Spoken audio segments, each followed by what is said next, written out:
కూర్చోండి.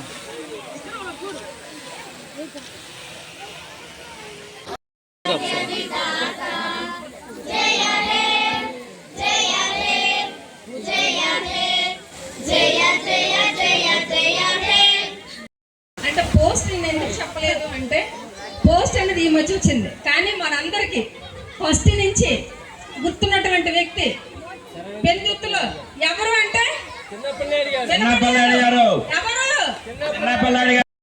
అంటే ఎందరో త్యాగమూర్తులు త్యాగం చేసి మనకి స్వతంత్రం తీసుకొచ్చారు కనుక ఈరోజు ప్రతి ఏటా ఆగస్టు 15 జెండా పండుగ ఎగరేసి స్వాతంత్ర సమరయోధులు మనం అంతా ఆలోచించాలి.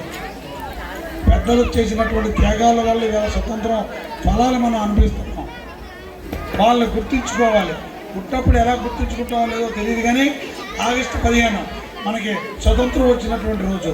ఈ రోజున ఈ స్వతంత్రం రావడానికి కారణమైనటువంటి నాయకుల్ని, పెద్దల్ని స్మరించుకొని వారు ఇచ్చినటువంటి సందేశాలు, వారు నడిచినటువంటి మార్గంలో మనం కూడా నడవాలని, ఈ యొక్క ప్రజలకి మనం కూడా మన చేతనైనంత సహాయ సహకారం అందించాలని కోరుతూ, ముఖ్యంగా మీ కాలనీ ప్రెసిడెంట్గా కూడా ఎన్నుకున్నారు. మీరు ఇంటి మీద ఉన్నటువంటి పెద్దలు చాలామంది ఉన్నాం. మేము అందరం కూడా ఆవిడ కంటే ఎక్కువ డబ్బు ఉన్నటువంటి వ్యక్తులు కూడా. డబ్బు ఒకటే సరిపోదు, ఇచ్చేటటువంటి మంచి మనసు కూడా ఉండాలి. అది ఉంది ఆవిడకి.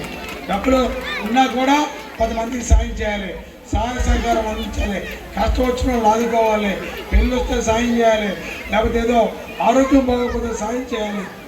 ఈ విధంగా మంచి మనసుతో మీ జయనారాయణ కాలనీలో మీలో ఒక మనిషిలో ఒక ఆడపడుచుగా, మీలో ఒక చెల్లిగా, ఒక అక్కగా ఇక్కడ ఉండి మీ అందరికీ సహాయ సహకారాలు అందిస్తున్నటువంటి విజయలక్ష్మి గారికి కూడా ప్రత్యేకమైనటువంటి ధన్యవాదాలు తెలియజేస్తూ